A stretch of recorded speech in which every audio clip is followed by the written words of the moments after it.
रागदारी जूं अजीब रमज़ूं आहिनि। को राग माण्हू खे नचण टिपण ते मजबूर कंदो आहे त वरी को राग माण्हू ते सहर तारी करे छॾे। क्लासिकल राग बि हिकु अहिड़ो ई जादुई राग आहे जंहिंजो रंग हिकर ॼमी पवे त माण्हू जो मन पाण मुरादो झूमण ते मजबूर थी पवंदो आहे।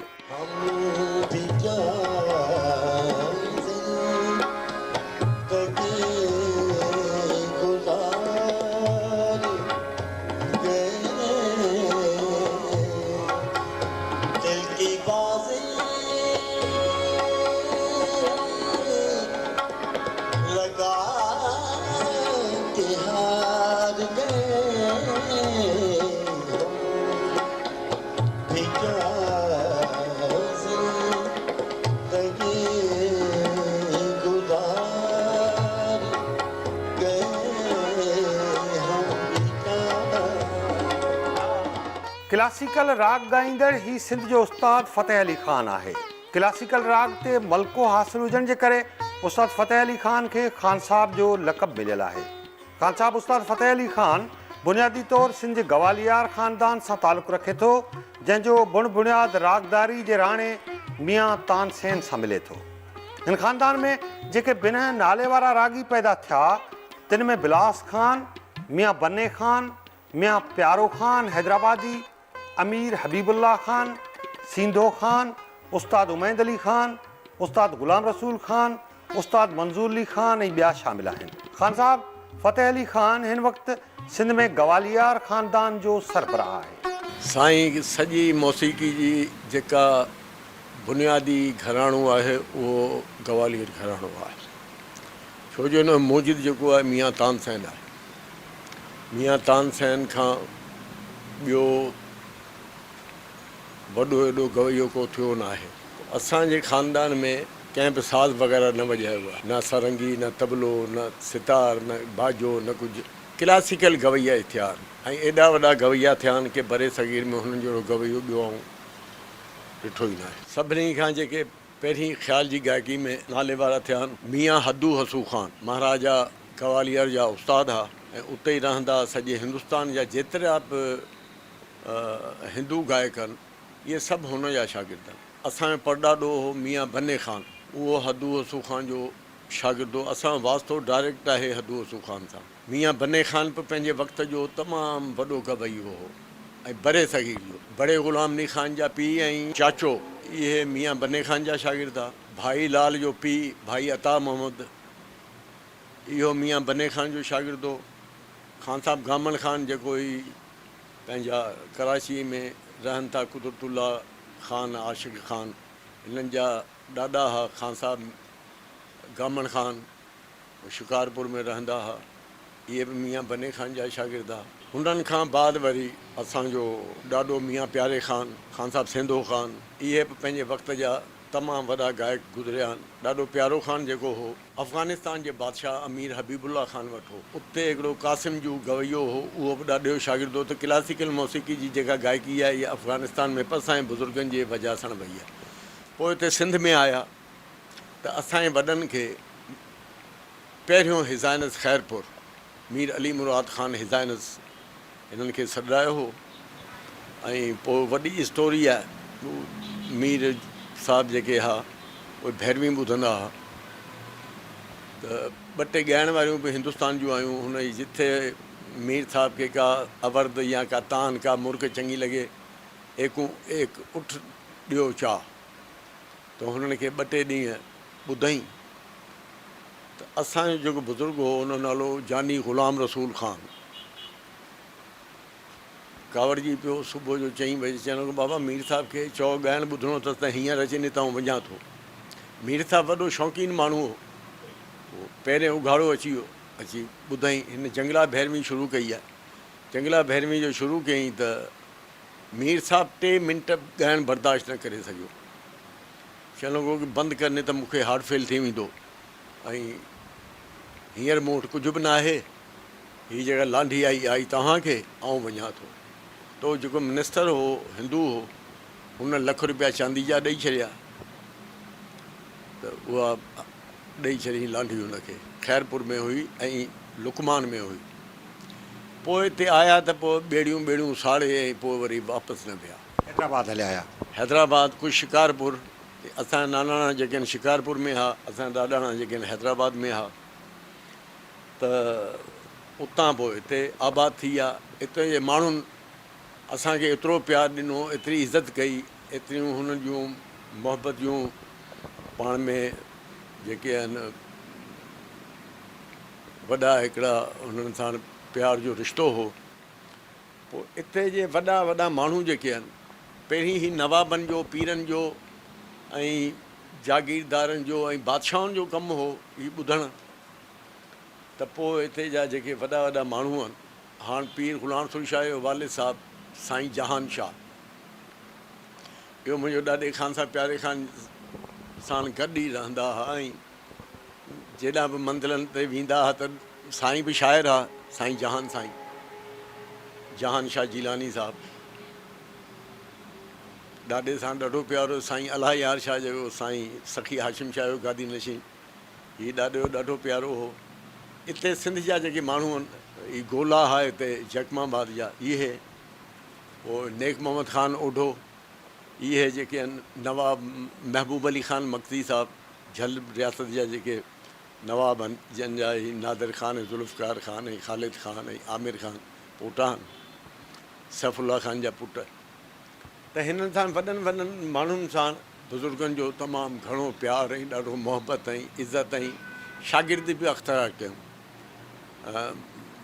आला हज़रत साईं मखदूम तालबिल मौला साईं, इहो असांजो मामो हूंदो ख़ान साहिबु सिंधो ख़ान, जंहिंजो हिते मेलो थींदो अथव खटियाणनि में, मोहम्मद खटियाण फ़क़ीर सां गॾु रखियलु आहे। इहे साईं क़िबला मखदूम साहिब जा उस्ताद आहे। साईं पीर ग़ुलाम रसूल शाह साईं 50 साल राग सिखियो आहे साईं उस्ताद उमैद अली ख़ान खां। उस्ताद उमैद अली ख़ान मुंहिंजो चाचो हो। त असीं जेके आहियूं ॾाढा ख़ानदान में आला नसल जा ख़ानदान आहियूं। मुंहिंजा नानाणा बि गवैया, मुंहिंजा ॾाॾाणा बि गवैया। उमैद अली ख़ान बि वॾो गवैयो, त असां मामो मंज़ूर अली ख़ान बि, त हू ॿिस्तर जेके थी वेंदा आहिनि त पोइ हुन मां अलाह जी महिरबानी थी वई। त पोइ असीं हिन कम खे वॾनि जे कमनि जे मथां ई ऐं को पैसनि लाइ इहो कमु न कयो आहे, पंहिंजे ख़ानदान जी इज़त लाइ ऐं पंहिंजे मुल्क जो नालो रोशन करण लाइ। उस्ताद फ़तेह अली ख़ान 1948 ईस्वी में सिंध जे टंडे आदम शहर में उस्ताद ग़ुलाम रसूल ख़ान जे घर में जनमु वरितो। ख़ान साहिबु उस्ताद मंज़ूर अली ख़ान संदसि मामू ऐं सहुरो थे। हुन पंहिंजे वॾड़नि खां रागदारी जो इल्मु हासिलु कयो। हू ॿुधाए थो त रागदारी में हुन जा 3 उस्ताद रहिया, जिन में संदसि चाचो उस्ताद उमैद अली ख़ान, वालिद उस्ताद ग़ुलाम रसूल ख़ान ऐं मामू उस्ताद मंज़ूर अली ख़ान शामिल आहिनि। मुंहिंजो नानो हो ख़ान साहिबु जमाल ख़ान, ऐं नंढो हूंदो हुउसि त मूंखे खट ते विहारे उहे शयूं पूरिया धनासरी ललत इहो यादि कराईंदो, चवंदो हीउ मुंहिंजो मामो ख़ान साहिबु मियां मीरा बख़्शी जो शयूं अथई, तूं यादि कर। पोइ मूंखे यादि कराई। पोइ वरी हैदराबाद अची वियासीं त हिते मामो मुंहिंजो नंढो हूंदो हो वज़ीर अली ख़ान, उते लेक्चरर हूंदो हो। जॾहिं नौकिरी तां ईंदो त पोइ शुरू कराईंदो हो। कुझु मूंखे शुरू कराई त मूंखे राग जो शौक़ु थी पियो। पोइ मुंहिंजे पीउ खे ॿुधाई। ग़ुलाम रसूल ख़ान जेको हो उहो वॾो आलिम हो, गुन समुंदर हो। हुनखे जॾहिं ॿुधाई त ॾाढो ख़ुशि थियो। हुन पोइ मूंखे शुरू करायो। हुन 2-4 साल मूंखे सिधो करे पोइ चाचे उमैद अली ख़ान जे हवाले करे छॾी। पोइ चाचे उमैद अली ख़ान वटां पाऊं ॻाइणु सिखणु शुरू कयो। काफ़ी वक़्तु साईं सां शागिर्दी कई। पोइ हुन मूंखे इहो सेखारियो जो मुश्किल राग खे आसानी सां कीअं पेश कबो आहे। अछोब राग हूंदा आहिनि लिकियल ऐं मर्तबानी राग हूंदा आहिनि जेके आम हलंदा आहिनि। त अछोब राग अहिड़ा कहिड़ा हुन मूंखे उस्ताद मुंहिंजे सेखारिया जो आउं कंहिंखां ॿुधा न आहिनि। हिते त न, हिंदुस्तान में बि न आहिनि। कुझु शयूं हर ख़ानदान में पंहिंजूं पंहिंजूं हूंदियूं आहिनि। कुझु शयूं जेके आहिनि जीअं टपो आहे, धुरपत आहे, इहो ऐं मामे उस्ताद मंज़ूर अली ख़ान खां जो हीउ बि असांजो आहे, त हिन जो माल बि असांजो आहे, त हुन खां छो न वठां। त आउं टिन्हिनि माण्हुनि खे हिकिड़ो ई राग सिखंदुसि टिन्हिनि खां, त पोइ टिन्हिनि जो नमूनो जेको हो ॻाइण जो उहो अलॻि अलॻि हो। लेकिन आउं सॼो दिमाग़ में दिलि में हुनखे समाए पोइ ई कमु शुरू कयोसीं। मूंखे 40 साल खनि त थी विया आहिनि सिखंदे। 8-8 कलाक आउं रियाज़त कंदो हुउसि। ऐं ॿी त खाइण पीअण जी कमी त न हुई घर में। ऐं वॾनि ॾाढो आलीशान नमूने सां मूंखे पालियो। 3 मेहूं हुयूं असां वटि, त हुन में असीं 7 भाउर वेंदासीं स्कूल। त मुंहिंजी माउ सुबुह जो मखणु विलोड़ींदी हुई उफराटनि जे मथां। सभिनी खां घणो मखणु मूंखे ॾींदी हुई। त मुंहिंजो नंढो भाउ लंडन में रहंदो आहे, रजब अली, प्लेबैक सिंगर आहे। 17 सालनि जी उमिरि में उहो मैडम नूर जान सां ॻायो। ड्यूट ॻाई त हू चवनि केरु आहे, हिन सां छोकिरो आहे, हिन सां कीअं। हुन चयो ही ॿुध त सही, फलाणे घराणे जो अथई। पोइ हुन सां पहिरीं जेका आहे उहा टेक ओके थी वई। हुन वॾो नालो थी वियो। पोइ वहीद अली बि ॻाईंदो हो। वहीद अली हुन खां वॾो, मूंखां नंढो। त अम्मा तूं हिन खे ॾाढो मखणु खाराई थी, मूंखे घटि थी ॾीं, छा ॻाल्हि आहे? हुनजो बाबा तो जहिड़ा कचा पका ॻाइण वारा कई पिया घुमनि। हीअ असांजे ख़ानदान जी पग, हिन जे मथां हिन खे न घणो मखणु खाराईंदुसि त कंहिंखे खाराईंदुसि। त पोइ हू माऊं बि अहिड़ियूं हुयूं जिन खे ख़बर आहे की गवैया कीअं ठाहिबा आहिनि। त अलाह जी महिरबानी थी ऐं हींअर सम्झां थो जो अगरि सॼो मूंखे नथो अचे त कुझु न कुझु मूंखे अचे थो। बरसगीर में क्लासिकल राग ते गवालियार घराणे जी छाप रही आहे। गवालियार ख़ानदान शुद्ध गायकी जो क़ाइल रहियो आहे। शुद्ध माना सची गायकी जंहिंमें का बि मिलावट न हुजे। क्लासिकल राग असुल में आकार जी गायकी आहे, जंहिंजो मतिलबु आ सां ॻाइणु आहे। हिन राग में लय जी महारत रखणी पवे थी ऐं हीउ राग तान जी सचाई सां ॻायो वञे थो। गवालियार ख़ानदान जा फ़र्द क्लासिकल राग खे अहिड़ो त आसानी सां ॻाइण जा माहिर आहिनि जो पतो ई न पवंदो आहे त को हुननि कंहिं मुश्किल राग सां का हथ चुरांद वञी कई आहे।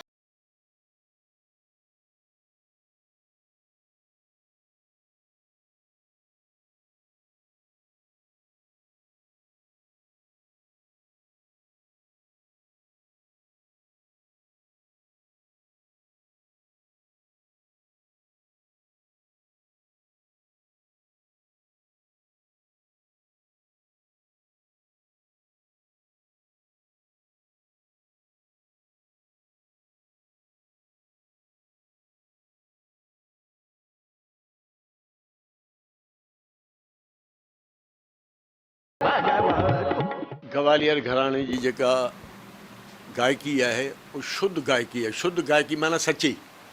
असीं हुन में मिलावट न कंदा आहियूं। हुन राग जी शिकिल में अगरि वार जेतिरो बि फ़र्क़ु थी वञे त उहो राग जेको आहे उहो ग़लति थो थी वञे। ऐं असांजे जेके अंतरास्ताई आहिनि उहे मोहरशुदा आहिनि। जेके बुज़ुर्गनि खां वठी अचनि पिया उहे ई असां वटि आहिनि। अॼुकल्ह पंहिंजूं शाइरियूं ॿाहिरियूं कनि था, हीअ त शाइरी थी नथी सघे।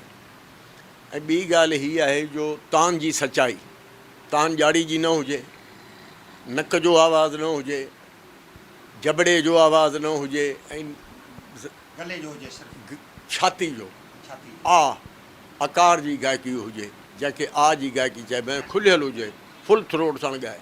इहा ई सुञाणप आहे गवालियर। इहा ई सुञाणप आहे। लय जी बि महारत हुजे, तान जी बि सचाई हुजे, राग में जेको आहे असर बि हुजे, सुर बि हुजे। अगरि सुर न आहे त कुझु बि न आहे। भले तूं कुझु बि माण्हू पढ़ंदो रहे सुर ना आहे तो उन में मज़ो ई न आहे त उनखे छा आहे करिणो। उस्ताद फ़तेह अली ख़ान मुसलसल 40 साल राग जी सिख्या वरिती, उन करे हू मैट्रिक जो इम्तिहान बि पास करे न सघियो। हू ॿुधाए थो त संदसि वालदेन हुन ते सिर्फ़ु राग सिखण जो ॿार रखियो हो, जेको हुन बिन ख़ुशि असलूबी सां पूरो कयो। संदसि नज़र में राग सिखणु दुनियावी इल्मु पिराइण खां वधीक मुश्किल आहे। जो दुनियावी इल्मु त किताबनि मां ॾिसी पढ़ी सघिजे थो, पर राग जो इल्मु पिराइण जो मतिलबु हवा में गंढ ॾियण जे बराबरि आहे।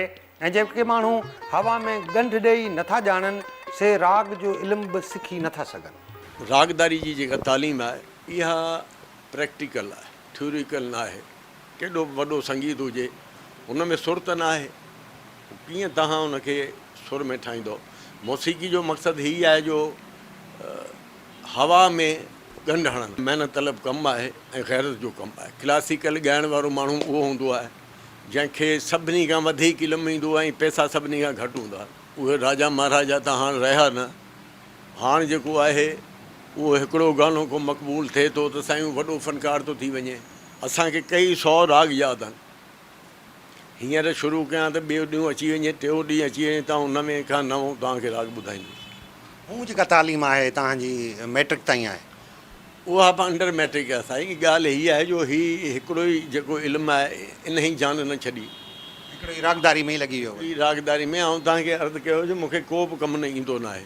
इहो ई कमु जेको आहे इहो कमु अहिड़ो आहे जो वालिद साहिबु चवंदा हुआ जो जंहिं गुज़िरियल हिंदू मञंदा आहिनि हिन ॻाल्हि खे जो हिन जनम थींदा, चवंदो की जंहिं जनम गुज़िरियल जनम में मोती दान कया हुजनि उहो गवैयो थींदो आहे। वरी मुंहिंजो वालिद साहिबु चवंदो जो 7 बादशाह हुजनि त हिकिड़ो हकीम ठहंदो आहे, त 7 हकीम हुजनि त हिकिड़ो गवैयो ठहंदो आहे। गवैयो ठहण लाइ 200-300 साल जी उमिरि खपे, इहा घटि आहे। ऐं हुन में बि पूरो पवे या न, एॾो इल्मु आहे, वसी इल्मु आहे, वॾी वसी इल्मु आहे ऐं नाज़ुक इल्मु आहे। हिन जहिड़ो ॿियो को मुश्किल, ॿियो त किताबी इल्मु आहे, हुन में सभु कुझु लिखियलु आहे, हीअ आहे हीअ आहे हीअ आहे। हिन में त हवा में जेको आहे तव्हांखे राग ठाहे ॾेखारींदुसि।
खान साहब, उस्ताद फ़तेह अली ख़ान जी नज़र में क्लासिकल मौसीक़ी राग जी बुनियादी मौसीक़ी आहे ऐं संदसि चवण मूजिबि जेको रागी उहा बुनियादी मौसीक़ी नथो सिखे सो रागदारी ते मलको बि हासिलु करे नथो सघे।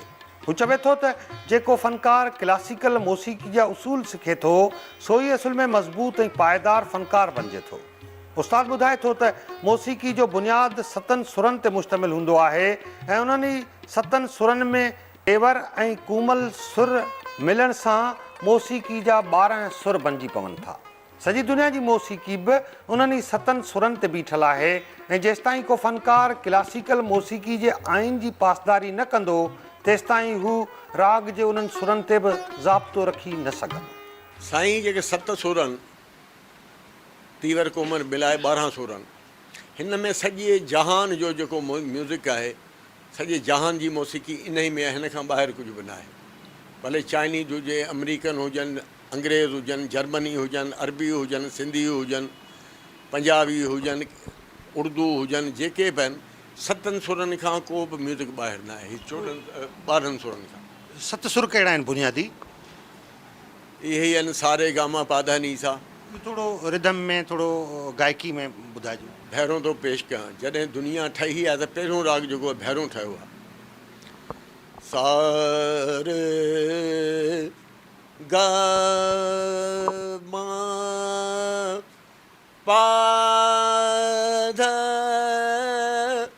ने रे सा सा ने धा पा मा गा रे सा। भैरों जी आरोही अमरोही आहे। वञणु ऐं अचणु, आरोही चइबो आहे वञण खे, अमरोही चइबो आहे अचण खे। हीअ 7 सुरनि जी आहे।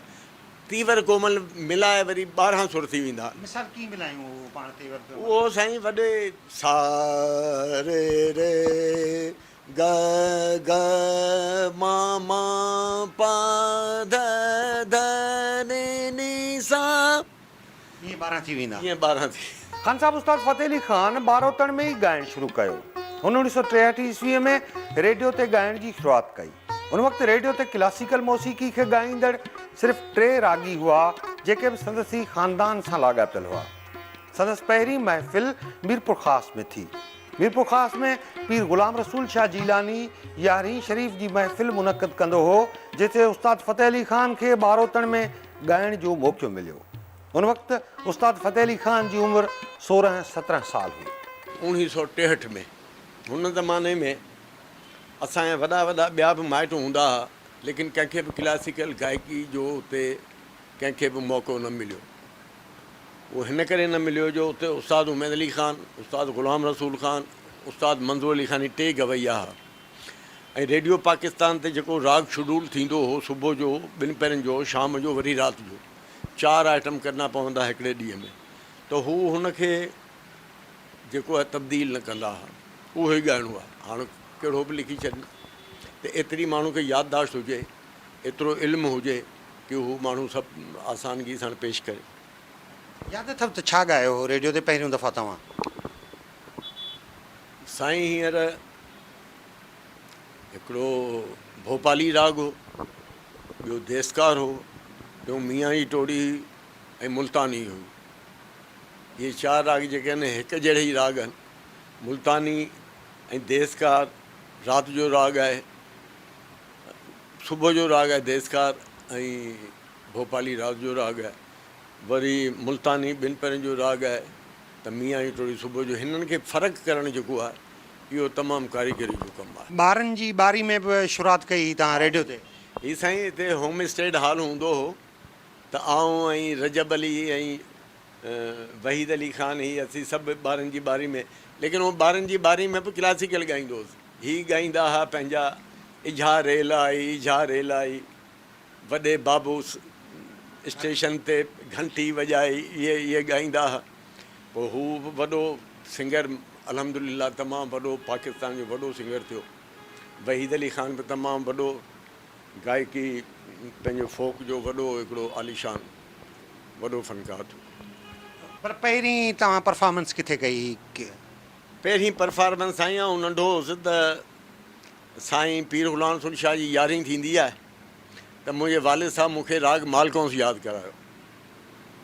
हाणे उते वॾा वॾा गवैया हुन वक़्त जा सभु ईंदा हुआ।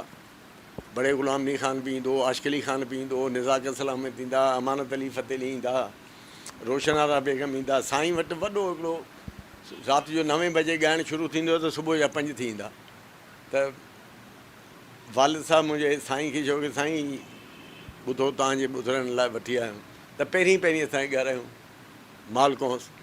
मालकों सां शुरू कई त साईं ॾाढी दाद ॾिनी, चवणो ही वॾो गवैयो थींदो। पोइ हुननि जी दुआउनि सां ऐं अहिड़ा समझदार माण्हू ऐं रागदारी जेकी क्लासिकल मौसीक़ी आहे, साईं जहिड़ो माण्हू ऐं ॾिठो न आहे। उस्ताद फ़तेह अली ख़ान राग जूं मुख़्तलिफ़ सिन्फ़ूं ॻाए थो। हू ॿुधाए थो त ठुमरी, गीत, ग़ज़ल, ख़्याल, तरानू ऐं टपो राग खां सवाइ रागणी जे ॿियनि सन्फ़नि ते बि खेसि मलिको हासिलु आहे। हू ॻाए थो त रागदारी में महू थी वञे थो। हुन महिल खेसि इहो अहसासु ई न हूंदो आहे त हुनजी भर में बि के माण्हू वेठल आहिनि। कैसे गुज़ारूं सारी रहना तुझ बिन सैया ठुमरी आहे। राग खां ॿिए नंबर ते हिन जो दर्जो आहे ठुमरी जो। ठुमरी में बि कई घटि बट आहिनि, हुनखे पूरो करणु जेको आहे ॾाढो मुश्किल कमु आहे।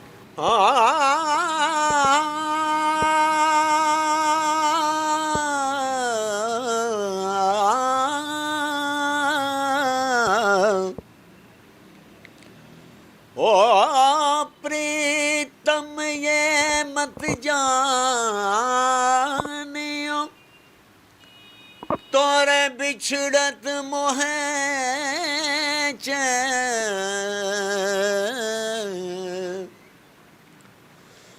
ओ प्रीतम ये मत जानियो तोरे बिछड़त मोहे चैन। जल बिल तड़पत माछली ऐसे तड़पत हूँ दिन रहना ना। ये को वञी न सघंदो। कैसे गुज़ारूं सारी रहना रहना, कैसे गुज़ारूं सारी रहना रहना।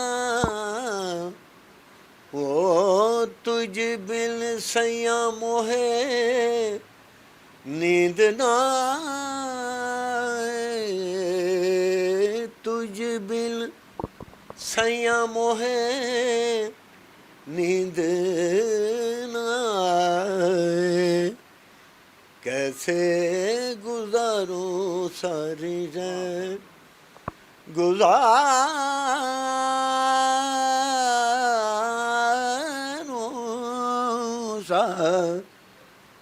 सारे रहना सारे रहना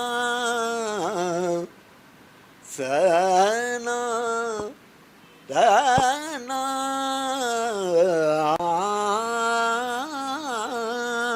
रे। कैसे गुज़ारूं सारी रहना। ख़ान साहब उस्ताद फ़तेह अली ख़ान PTV ते बि पंहिंजे फ़न जो मुज़ाहिरो करे चुको आहे। PTV जे राग रंग प्रोग्राम में संदसि भरपूर परफॉर्मेंस रही आहे। हू ॿुधाए थो त हुन PTV ते एतिरो त ॻायो आहे जो शायदि ई कंहिं सिंध फ़नकार खे एतिरो PTV ते ॻाइण जो को मौक़ो मिलियो हुजे। PTV ते साईं कराची शुरू थी आहे त बसि शुरू कयोसीं ऐं आउं राग रंग प्रोग्राम एतिरा कया आहिनि जो शायदि ॿिए कंहिं गवैये न कया आहिनि। ऐं आउं 2-3 दफ़ा PTV तां अवॉर्ड बि खटिया। उन ज़माने में PTV अवॉर्ड जी वॾी हिकिड़ी अहमियत हूंदी हुई त मूंखे त 2 दफ़ा त बिना मुक़ाबले ई आउं थी वियोसि। पोइ वरी मुंहिंजो जेको आहे मुक़ाबिलो थियो निज़ाकत अली ख़ान, सलामत अली ख़ान, अमानत अली ख़ान, फ़तेह अली ख़ान। हाणे 20-25 साल मूंखां वॾा आहिनि। पोइ हिननि सां जो मुक़ाबिलो थियो त 10 साल PTV 87 खां वठी 97 ताईं जेको राग रंग प्रोग्राम जो मुक़ाबिलो हो उहो अलाह जी महिरबानी सां हिननि खां आउं खटियो। कवालियार ख़ानदान राग जी दुनिया में पंहिंजो ख़ूब नालो कमायो आहे। हिन ख़ानदान जा लॻभॻि समूरा फ़र्द रागदारी खां वाक़फ़ियत रखनि था। ख़ान साहब उस्ताद फ़तेह अली ख़ान जो भाउ सींधो ख़ान बि रागदारी जो वाक़िफ़ु आहे। गवालियार ख़ानदान में पंहिंजे वॾड़नि जा नाला रखण जो बि रवाजु आहे। सींधो ख़ान अवल ऐं दोम बि क्लासिकल राग जा उस्ताद हुआ। सींधो ख़ान स्वयं रागदारी सां गॾु पंहिंजे भाउ जी शख़्सियत ते हिन रीत रोशनी विझे थो। अॻु में जेको आहे सो मुंहिंजो हिकिड़ो मामो हो जेको मोहम्मद फ़क़ीर खटियाण ते हुनजी जेको आहे तुरबत बि आहे ऐं हुनजो मुक़बरो बि आहे उन ते आहे। ऐं ॿियो मुंहिंजो ॾाॾे जो भाउ हो सिंधो ख़ान जेको हितां जेको आहे सो छॾे ऐं बॉम्बे में जेको आहे सो शिफ्ट थी वियो। उन ते नालो आहे। जेको ही रागदारी में सूफ़ियत जो अंसर आहे उहो कहिड़ी रागदारी में आहे? इहो सूफ़ी राग जेको आहे असुल में जेको आहे सो इहो मुंहिंजो ख़्यालु आहे त हज़रत अमीर ख़ुसरो जेको आहे सो हिन खे ईजाद कयो आहे ऐं हज़रत अमीर ख़ुसरो हिकु माना तसव्वुफ़ जे सिलसिले में मां हा ऐं उनजो मुर्शिद हो ऐं पंहिंजे मुर्शिद खे राज़ी करण जे लाइ उन्हनि ख़्याल तरतीब ॾिना, उन्हनि तराना तरतीब ॾिना, उन्हनि ॿियो रंग तरतीब ॾिना या ॿिया कोल तरतीब ॾिना, उन्हनि उन सिलसिले में पंहिंजे मुर्शिद खे राज़ी करण जे सिलसिले में ऐं अहिड़े ई सिलसिले सां इहो जेको कमु हो इहो for the propagation of mysticism या सूफ़ीज़म जे उन लाइ इस्तेमालु थियो। जी जेतिरियूं बि बंदिशूं आहिनि, तराना आहिनि, टपा आहिनि, राग आहिनि, ख़्याल आहिनि, सूफ़ीज़म असुल त ही आहे त इहो तव्हांजे साम्हूं पियो पेश कयां के यार मोरा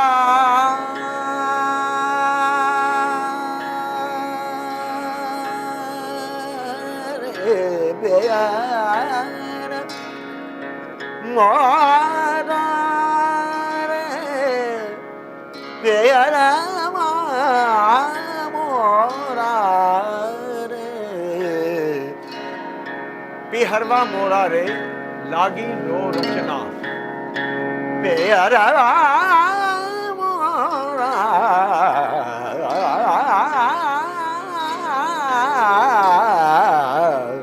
लागी रचना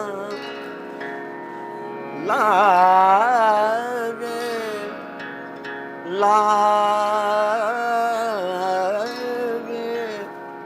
लागे रो रजना पेरवा मोरा। उस्ताद फ़तेह अली ख़ान साहब जेके आहिनि असांजा उहे तव्हांजा भाउ आहिनि त कीअं ॾिसो था हुनजी शख़्सियत खे ऐं रागदारी सां हुनजो जेको इश्क़ आहे? असां त अॼु ताईं बि तमामु घणो जेको आहे सो उस्ताद खां लाराईंदा बि आहियूं। साईं जी शख़्सियत ईअं अखरोट वांगुरु आहे, माना मथां तमामु सख़्तु हूंदा आहिनि ऐं अंदरां माना अखरोट जीअं हूंदो आहे अंदरां नरम हूंदो आहे, मथां सख़्तु हूंदो आहे, अहिड़े क़िस्म जी तबियत आहे। पर मूं कॾहिं बि न ॾिठो आहे त हिन ख़ानदान में या कंहिं बि माण्हू खे कॾहिं बि का ग़लति सलाह ॾिनी हुजे या हिन जा के वेस्टेड इंट्रस्ट हुजनि कंहिं शइ में। हर मामले में मूं ॾिठो आहे त तमामु हिकिड़ो सेंसिटिव दिलि रखण वारो माण्हू आहे ऐं परायो कमु करे या कंहिंजो कमु करे हिननि खे दिली ख़ुशी थींदी आहे। अच्छा, हीउ जेको रागदारी जो सिलसिलो हलंदो थो अचे त उनखे उस्ताद केतिरो अॻिते वधायो आहे, ख़ासि तौर ते क्लासिकल गायकी खे? हाणे ॻाल्हि इहा आहे त क्लासिकल गायकी जेका आहे सा का आसान शइ न आहे। असीं पाण जेके आहियूं से इन क्लासिकल ख़ानदान में जनमु वरितो, पर ॾिठोसीं त असांजे जिथे पुॼणु कमु न आहे उते भॼणु कमु वरियामनि जो। अहिड़े नमूने सां असां जेको आहे सो एजुकेशन जी फील्ड एडॉप्ट कई, छाजे करे जो ॾिठोसीं त एतिरी महिनत एतिरी मुशक़त आहे हिन जी जो असां उन करण जे क़ाबिल कोन हुआसीं। उस्ताद करे थो। हाणे हिन वक़्तु बि ॻाल्हि इहा आहे त जेकॾहिं पुराणी असीं पंहिंजी तारीख़ ॾिसूं त असांखे ख़बर पवंदी त असांजो हिकिड़ो ॾाॾो हो, हुन जेका ख़्याल जी गायकी कीअं सिखी ऐं केतिरा हुन कशाला कटिया उनजे पोयां, ऐं हू हुते जेको आहे सो मियां हदू हसू ख़ान वारनि वटि नौकर थी वञी करे हुन जेको आहे सो शुरूआति कई। उस्ताद मंज़ूर अली ख़ान बि जीअं सेखारियो आहे पंहिंजे शागिर्दनि खे त जीअं कमर सुमरो आहे, हाणे कमर सुमरे खे ओतिरो सेखारियईं जेतिरो हू माना बर्दाश्त करे सघे ऐं ओतिरो ई हू सिखियो ऐं उन सां हू पंहिंजो रोटी रोज़ी करणु लॻो। अहिड़े नमूने सां गुलज़ार खे बनिस्बत ॿियनि शागिर्दनि खां क्लासिकल कुझु वधीक सेखारियईं, उनजे करे जो हुन में ॾिठईं त हिन बर्दाश्त करण जो स्टफ वधीक आहे। तव्हांजो वाल साहिबु उस्ताद गुलाम रसूल ख़ान, उनजा घणा पुट ऐं उन्हनि पुटनि मां कहिड़ा कहिड़ा गायक थिया? साईं सभिनी खां वॾो मुंहिंजो भाउ आहे उस्ताद हमीद अली ख़ान, उहो बि सितारा इम्तियाज़ आहे, प्राउड ऑफ परफॉर्मेंस आहे। हू को दिलि जे आरदे में कोई अची वियो त हुन करे हू गायकी तां, छो जो गायकी में तमामु दमख़म ऐं ताक़त खपे थी। उहो कराची में माण्हुनि खे सिखिया वग़ैरह ॾिए थो, PACC में ॿियनि इदारनि में। ॿियों नंबर आऊं आहियां, टियों नंबर वहीद अली ख़ान, हुन बि पंहिंजो हिकिड़ो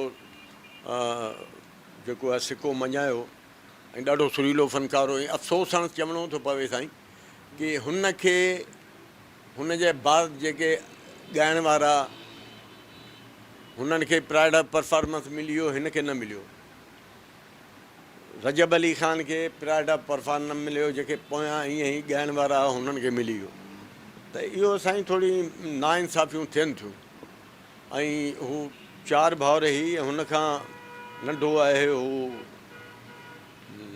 असद अली, उहो हिते यूनिवर्सिटी में वॾो ऑफिसर हो। हुनखां नंढो प्यारो ख़ान असिस्टेंट कमिश्नर हो, हू कार एक्सीडेंट में गुज़ारियो। सभिनी खां नंढो आहे सिंधो ख़ान, हीउ वॾनि जो नालो आहे, असीं वरी वॾनि जा नाला रखंदा आहियूं। तो सिंधो ख़ान जेको आहे इहो बि अलाह जी महिरबानी सां वॾो प्रोफेसर आहे ऐं वॾो पढ़ियल लिखियल ऐं तमामु आलीशान माण्हू आहे। ही बरसगीर में ग्वालियर घराणे जा ॿिया बि शागिर्द आहिनि? साईं ही जेतिरा बि हिंदू गवैया आहिनि इहे सभु ग्वालियर घराणे जा शागिर्द आहिनि। हिंदू जेतिरा बि आहिनि सभु शागिर्द आहिनि ग्वालियर घराणे जा। ऐं ग्वालियर घराणे जी जेका गायकी आहे इहा सभिनी खां अलॻि ऐं सभिनी सां जुदा। आवाज़ कलाम लॻाइण जो बि स्टाइल जेको आकार जी गायकी आहे ऐं फुल थ्रोट सां ॻाईंदा आहिनि। हीअं चॿारे या मुंहं खे हीअं करे या नक या ॼाड़ी, इहे ऐब आहिनि। हाणे हीअ कंहिंखे ख़बर पवे कि हिन में ऐब आहे। बेऐब त अलाह जी ज़ात आहे, लेकिन माण्हू इहो सोचे कि गायकी में को ऐब न हुजे। त हीउ वॾो हिकिड़ो जहान आहे।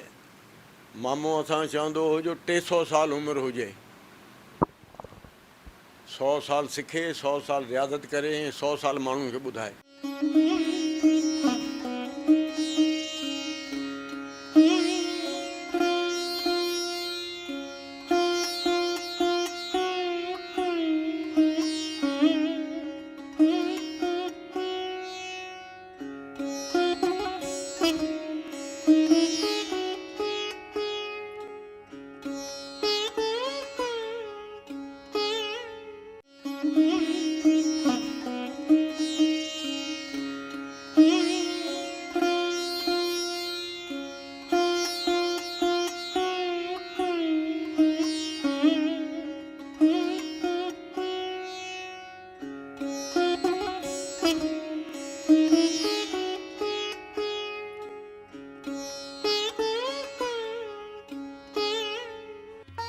उस्ताद फ़तेह अली ख़ान न रुगो मुल्क पर मुल्क खां ॿाहिरि बि पंहिंजे फ़न जो मुज़ाहिरो करे चुको आहे।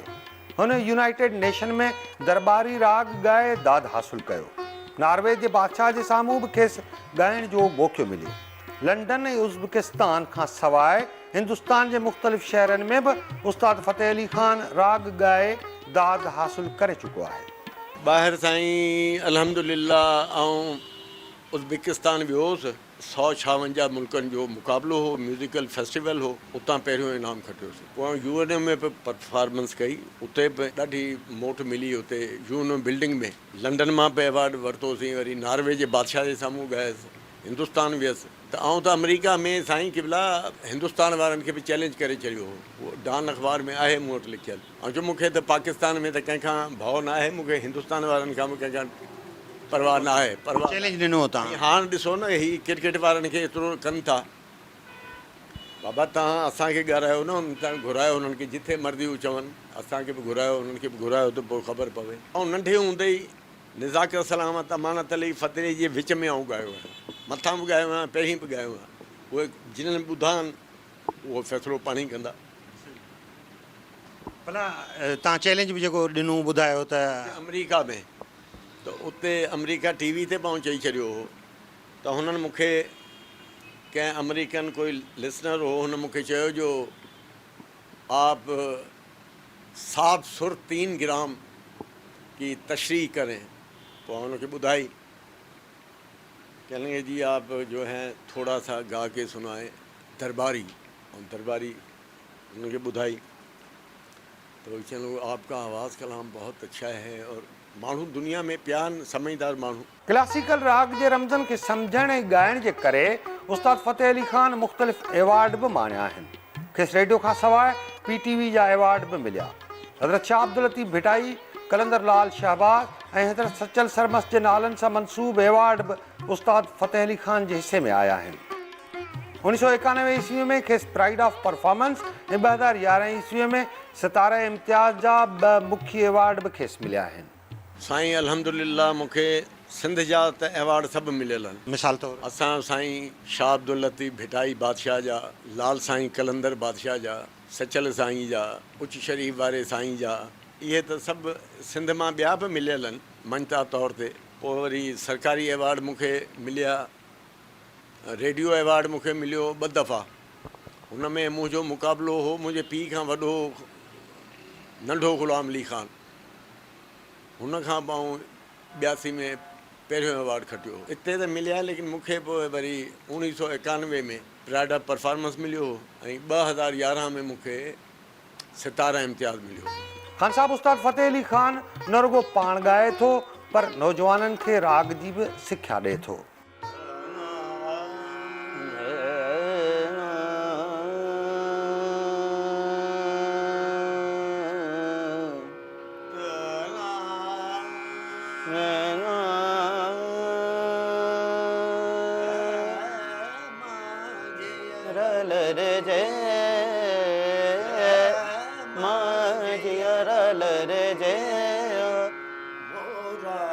गरज गरज आए बादरवा, गरज गरज आए बादरवा, अत बिजली चमके माजिया रलर जय, माजिया रलर जय।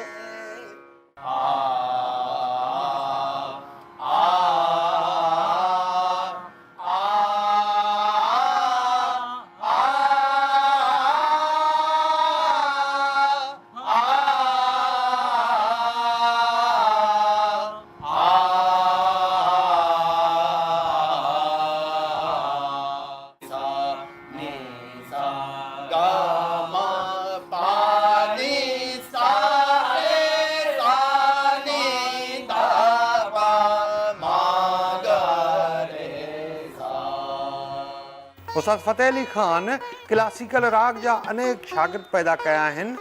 सनम मारवी, मरहूम मास्टर मंज़ूर, ज़ामिन अली, उच शरीफ़ जो अहमद रज़ा, मलक नदीम ऐं ॿिया संदसि शागिर्द रहिया आहिनि। हिन वक़्तु नौजवान अब्दुल समी आरबाणी, अब्दुल मालिक ऐं मुसवर अहमद खां क्लासिकल राग जी सिख्या वठी रहिया आहिनि। जेकॾहिं क्लासिकल वर्ड खे ॾिसिजे त classical is anything that has rules in it, जंहिंमें रूल्स रेगुलेशन्स खे फॉलो कयो वञे। ऐं क्लासिक वर्ड खे जेकॾहिं तव्हां वरी ॾिसो त classic word means something which is of highest quality, जंहिंमें क्वालिटी खे मेंटेन कयो वञे। First of all rules regulations उन में हुजनि, उनखे स्ट्रिक्टली फॉलो कयो वञे। ऐं ॿी ॻाल्हि त उहा हाईएस्ट क्वालिटी जी शइ हुजे, उन में क्वालिटी ते को बि कंप्रोमाइज़ न थियल हुजे, दैट्स क्लासिकल। उनजी हिकिड़ी ॿी बि डेफिनेशन थी सघे त anything which has been there since antiquity, पुराणे दौर खां वठी, क़दीमी दौर खां वठी का शइ जेकॾहिं कंहिं जॻह ते मौजूदु आहे उनखे क्लासिक कोठियो थो वञे। क्लासिकल म्यूज़िक उहे त बेसिकली फोक म्यूज़िक मां ई निकितल आहे, पर उन में रूल्स रेगुलेशन्स आहिनि। जेके सीनियर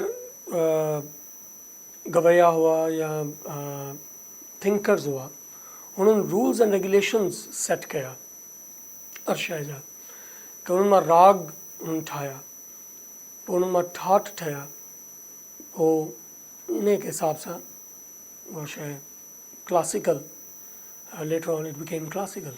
उस्ताद फ़तेह अली ख़ान साहब उहे त तमामु रिज़र्व्ड क़िस्म जा, he is more of a taciturn kind of man, मोहब्बत ॾींदा आहिनि, प्यार वारा, मतिलबु एज़ अ फादर ज़बरदस्त इंसान आहिनि, as a human being he's a very nice man, great man, a gentleman I would say, and as a father he's a great father।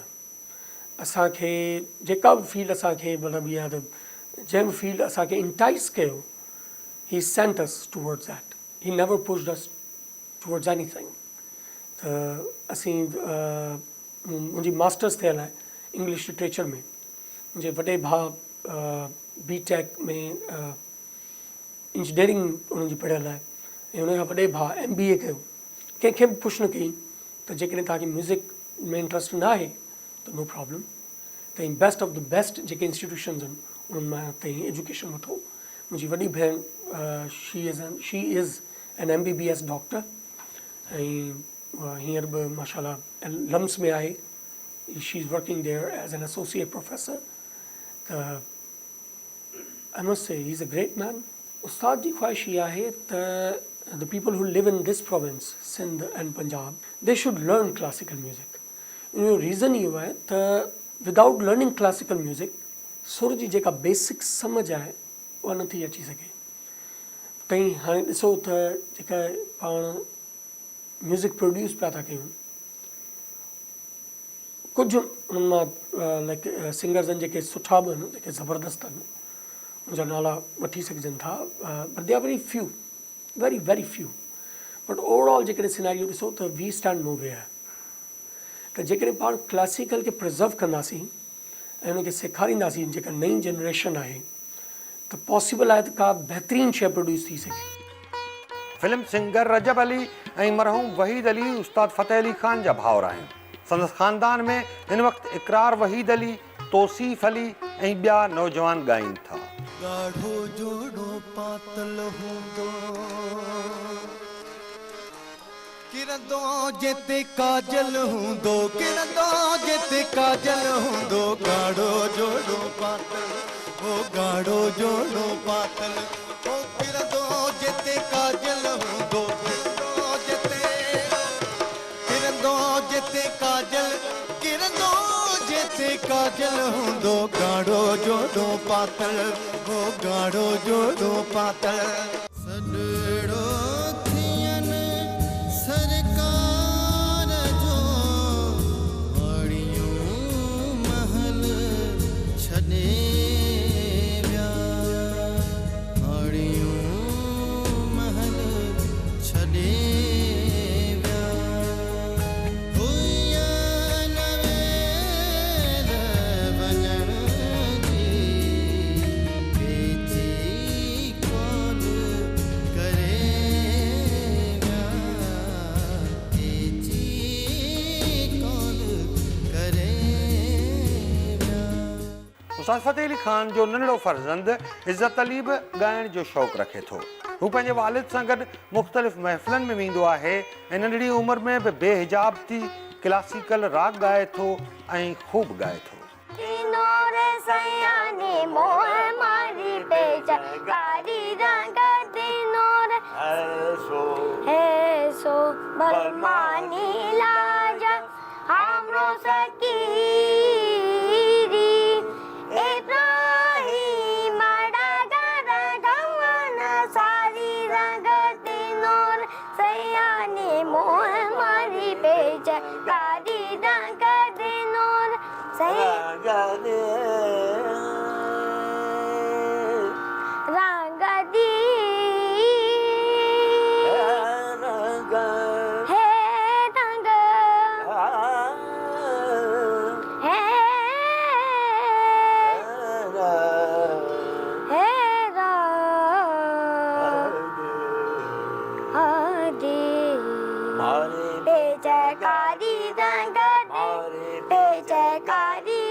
वॾो पुटु जेको आहे उहो PNCA में असिस्टेंट डायरेक्टर आहे। ॿियो नंबर जेको आहे उहो पोर्ट कासिम में कमु कंदो। हुन वॾे जो नालो आहे निसार अली ख़ान, ॿिए नंबर जो नालो आहे कैसर अली ख़ान, टियों नंबर हीउ मुंहिंजो पुटु आहे तसवर अली। इहो रागदारी खे वॾो सम्झे थो ऐं हिन वटि वॾो ख़ज़ानो आहे ऐं ॾाढो सुठो माण्हू आहे, लाइक़ु माण्हू आहे ऐं अंग्रेज़ी जो लेक्चरर आहे हिते गवर्नमेंट कॉलेज में। चौथों छोकिरो आहे मुंहिंजो इज़त अली ख़ान, ॻाल्हि ॿाल्हि मुंहिंजी ॿुधे थो ऐं मुंहिंजी ॻाल्हि जे मथां लॻे थो। रियाज़ जो हिनखे ॾाढो शौक़ु आहे ऐं हिनखे बग़ैर साधन जे का बि रांदि बांदि हिनखे ईंदी न आहे। हींअर हिनखे आऊं हाज़िरी कराई हुई पंहिंजे मुर्शिदनि वटि, साईं महदी साईं जो मेलो थींदो आहे शाहपुर जहानिया में, त उते ॾाढो दिलेरी सां ॻायो। पोयां हुनखे उच शरीफ़ वठी वियसि, सैयद जलालुद्दीन हैदर सुरखपोश बुखारी मखदूम जहानीअ जो मेलो सॼे पंजाब जा गवैया हुआ। पोइ मूंखे सभिनी खां बाद में ॻाराईंदा आहिनि, ऐं हिनखे चयो छो ॻाईंदे, चयो हा छो न। पोइ जेॾी महिल ही ॻायो त हुनखे ॾाढी क्लैप्स मिली ऐं ॾाढो माण्हू ख़ुशि थिया। साईं बि ॾाढी दुआ कई। APMC जो जेको प्रोग्राम थींदो आहे कराची में, हिते ॻारायोमांसि। हींअर तहज़ीब फाउंडेशन में हिनखे मूंखे एवॉर्ड मिलियो। गवर्नर साहिबु हिनखे ॿुधो ऐं ॾाढो ख़ुशि थियो। बसि अलाह ख़ैरु कंदो, अगरि कंदो रहंदो ऐं पंहिंजो मुरादबंदी सां रहंदो ऐं अलाह कंदो को न को असां मां निकिरंदो। ऐं हिन में उमेदु आहे जो ही चङो ॻाइण वारो थींदो। उस्ताद फ़तेह अली ख़ान जो कौल आहे त नाइक जो कमु राग ठाहिणु आहे, जॾहिं त गायक जो कमु राग ॿुधाइणु आहे। इल्मु मौसीक़ी में पहिरियों कमु प्रैक्टिकल आहे ऐं पोइ थ्योरिकल आहे। राग किताबी इल्मु न आहे, पर हीउ इल्मु सीना बसीना सफ़र करे थो। ख़ान साहब उस्ताद फ़तेह अली ख़ान बाजे ते न पर सुरमंडल ऐं तानपुरे ते ॻाए थो। सुरमंडल जूं एकी तारूं हुजनि थियूं जिन खे राग जे सुरनि सां मिलाइणो पवे थो। उस्ताद फ़तेह अली ख़ान जी रियाज़त में बि तानपुरो ऐं सुरमंडल शामिल हुजे थो। तव्हां जेका रियाज़त कयो था उहा छा सां कयो था ऐं परफॉर्मेंस छा सां कयो था? अक्सर माण्हू त बाजे सां परफॉर्मेंस कनि। बाजो जेको आहे इहो माण्हू खे लिकाए थो, चौतार सां ॻाइनि, माना तानपुरे सां ॻाइनि। इहा असली महिनत इहा ई आहे। बाजे सां त हर को थो माण्हू ॻाए, बाजो छॾे ॻायो ऐं सुर में ॻायो त तव्हांजी ख़बर पइजी वञे। सुरमंडल हाणे जेको हले थो, हिन सां सॼे पाकिस्तान में केरु नथो ॻाए मूंखां सिवा। लेकिन ऐं रियाज़त जेका आहे तानपुरे सां कई आहे। तानपुरे में 4 तारूं हूंदियूं आहिनि, सा ऐं पा ऐं हेठीं ख़र्ज। हुन सां सुर में रहे माण्हू ऐं मज़बूती उन सां ईंदी आहे। बाजे वारा जेके आहिनि, हिननि खे असीं ॻाइण वारो जेको आहे थोरो कमज़ोर सम्झूं।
क्लासिकल रागदारी जे फ़न में नालो कमाइण ते उस्ताद फ़तेह अली ख़ान ॾाढो सराहो आहे।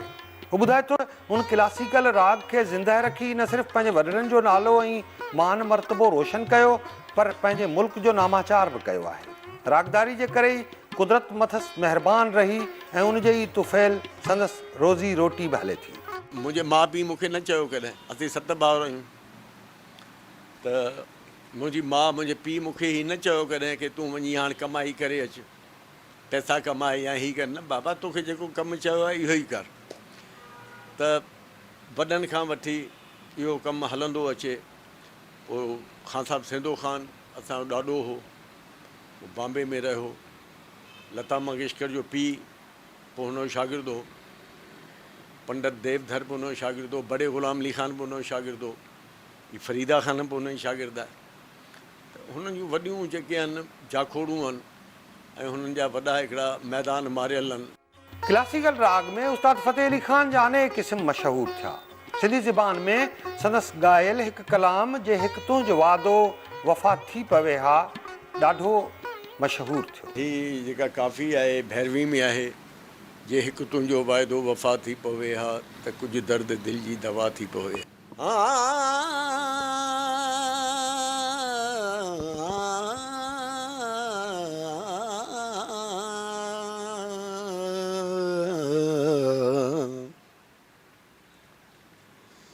ओ रातिन जहिड़ियूं रातियूं ॾींहनि जहिड़ा ॾींहं,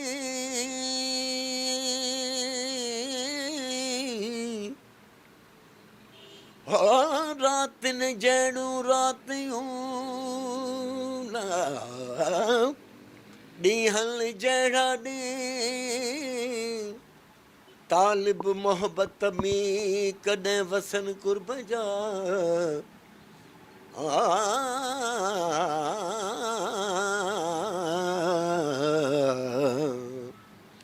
जे हिकु तुंहिंजो वादो वफ़ा थी पवे हा, जे हिकु तुंहिंजो वादो वफ़ा थी पवे हा त कुझु दर्द दिल जी दवा थी पवे हा।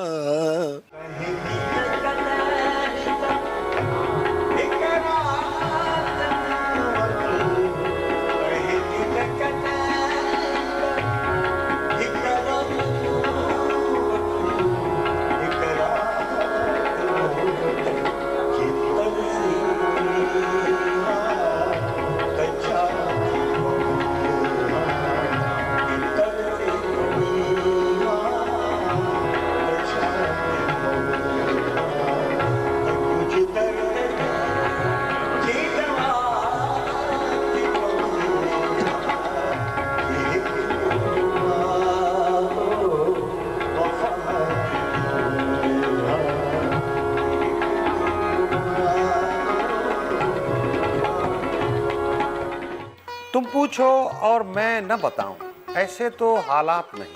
कतील शफ़ाई जो लिखियल इहो गीत बि उस्ताद फ़तेह अली ख़ान ख़ूब ॻायो आहे।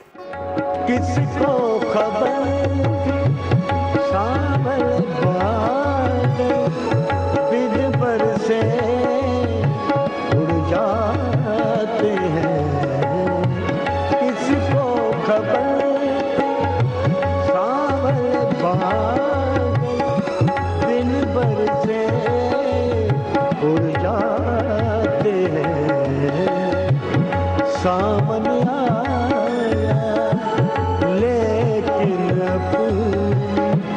सामन आया लेकिन अपनी किस्मत में बरसात नहीं। तुम पूछो मैं न बताऊं, ऐसे तो हालात नहीं। साज़गीरी अमीर खुसरो, राग भीम पिलासी, मालकोस, मियाँ जी ट्रोड़ी ऐं ॿिया अनेक राग उस्ताद फ़तेह अली ख़ान जा पसंदीदा राग आहिनि, जेके हू पाण बि मुख़्तलिफ़ वक़्तनि ते ॻाईंदो रहे। मारवो राग ॾाढो वणंदो आहे, ऐं पूरिया कल्याण ॾाढो वणंदो आहे, दरबारी वणंदी आहे, मालकोंस वणंदो आहे, ऐं सिरी राग वणंदो आहे, साज़गिरी राग वणंदो आहे। इहे सभु राग जेके आहिनि मूंखे अलाह जी महिरबानी सां इहे सभु ॻाइण ईंदा आहिनि। हिकिड़े माण्हू खे ईंदा त ॿियो राग न ईंदसि, टियों न ईंदसि, चौथों न ईंदसि। तव्हांखे सभु अचनि था? जेतिरा बि आहिनि राग मर्तबानी यानी कि जेके हलंदड़ आहिनि इहे त ईंदा आहिनि, लेकिन मूंखे कुझु लिखियल राग आहिनि जेके आऊं कॾहिं ॻाया न आहिनि। मूंखे न कंहिं चयो आहे न उन्हनि खे कॾहिं ॿुधायो आहे, हुननि खे चए अछोप राग, लिकियल राग, ऐं हुनखे खोलणु हाणे कंहिंखे ॿुधाए माण्हू, उन्हनि खे इहो ई हज़म नथो थिए त उन्हनि खे अहिड़ो वॾो को राग शुरू करे वेही रहां थो, उन्हनि खे सम्झ में ई न ईंदो। तव्हां कहिड़ियूं कहिड़ियूं सिन्फ़ूं ॻायो था राग जूं? क्लासिकल ॻाइण वारो सभु सिन्फ़ूं ॻाए सघे थो। काफ़ी आहे, ठुमरी आहे, गज़ल आहे, गीत आहे, टपो आहे, धुरपत आहे, ख़्यालु आहे सभु शयूं जेतिरियूं बि आहिनि अगरि तव्हां मूंखे अंग्रेज़ी में चवंदो त आउं लिखी उहो बि तव्हांखे ॿुधाए छॾींदुसि पर ख़्याल जी गायकी कहिड़ी गायकी आहे? अल्लाह ओ अल्लाह अल्लाह ओ अल्लाह जल शान अल्लाह तेरो नाम लियो मोरे होवे तसल्ला हो अल्लाह। हाणे हिन खे वधाइणो आहे अल्लाहु अल्लाह जलशान अल्लाह तेरो नाम लियो मोरी होवे तसल्ला अल्लाह आ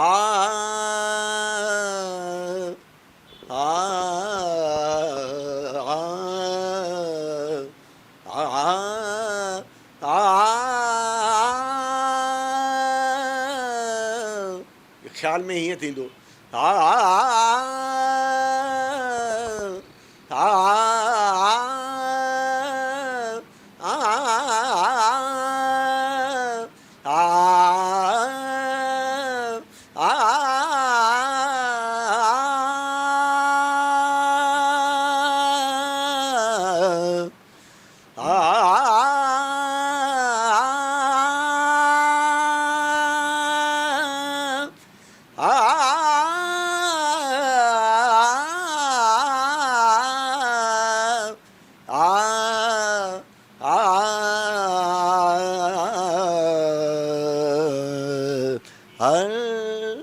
हिन में ॿ पोर्शन हूंदा आहिनि हिकिड़ो बलमपत जो हिकिड़ो दुर्द जो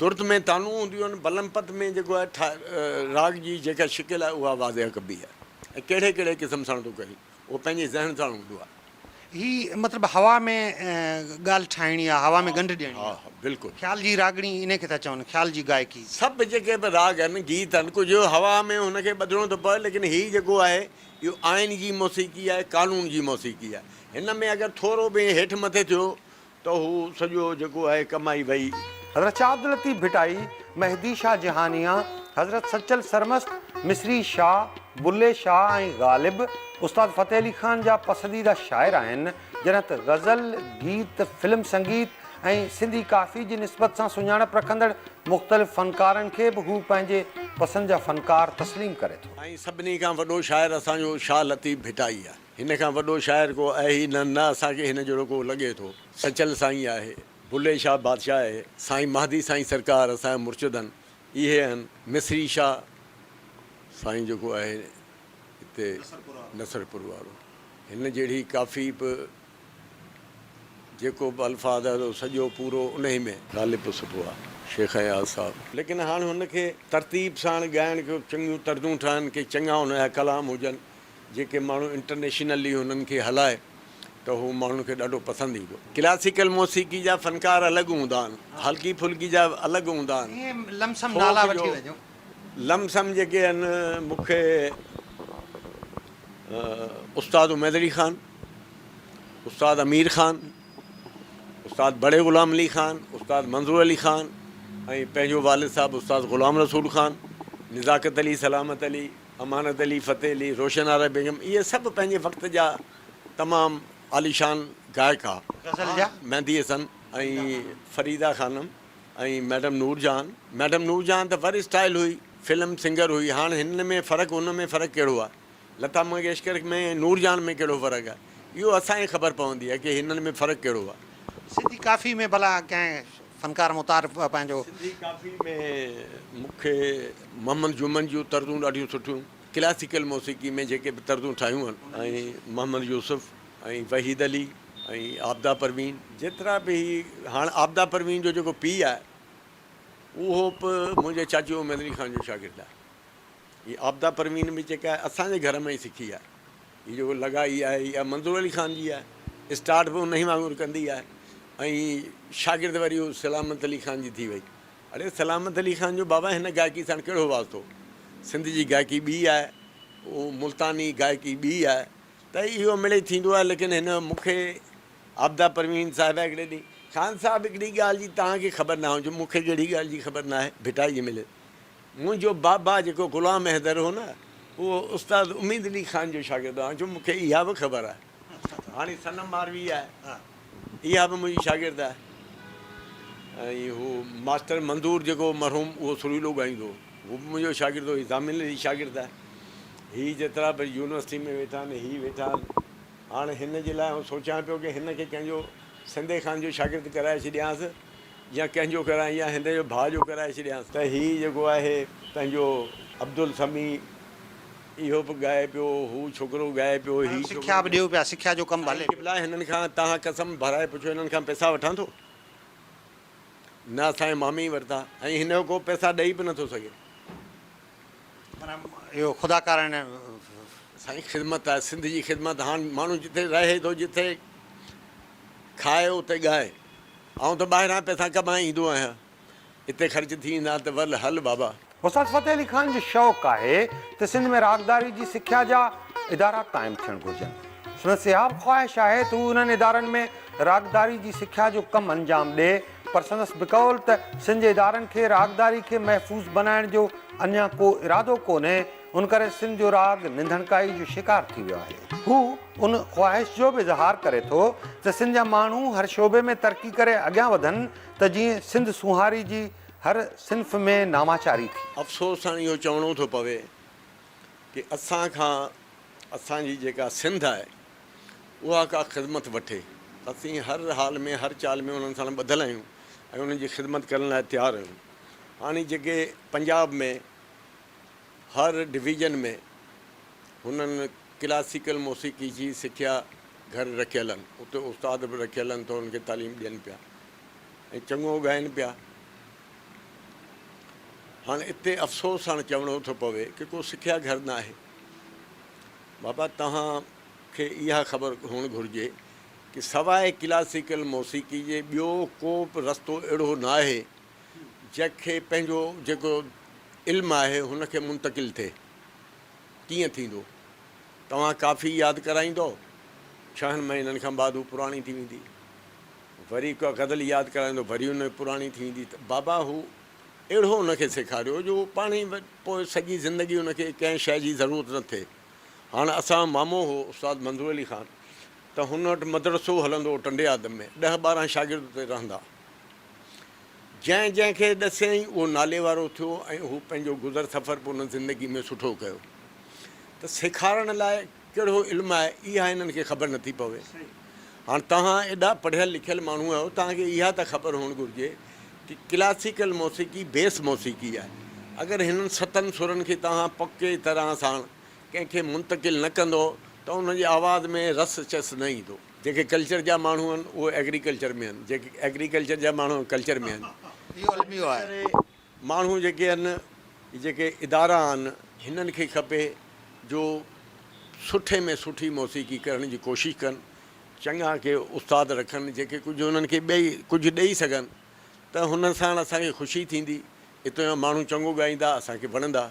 अगरि सुठो न ॻाईंदा त असांखे जेको आहे तकलीफ़ थींदी। पर उस्ताद हाणे आख़िरी ॻाल्हि कजे त सिंध जे माण्हुनि लाइ को पैगाम या तव्हांजी का अहिड़ी ख़्वाहिश जेका पूरी न थी? मुंहिंजी ख़्वाहिश इहा ई आहे कि सिंध खे अलाह आबाद रखे, पाकिस्तान खे आबाद रखे।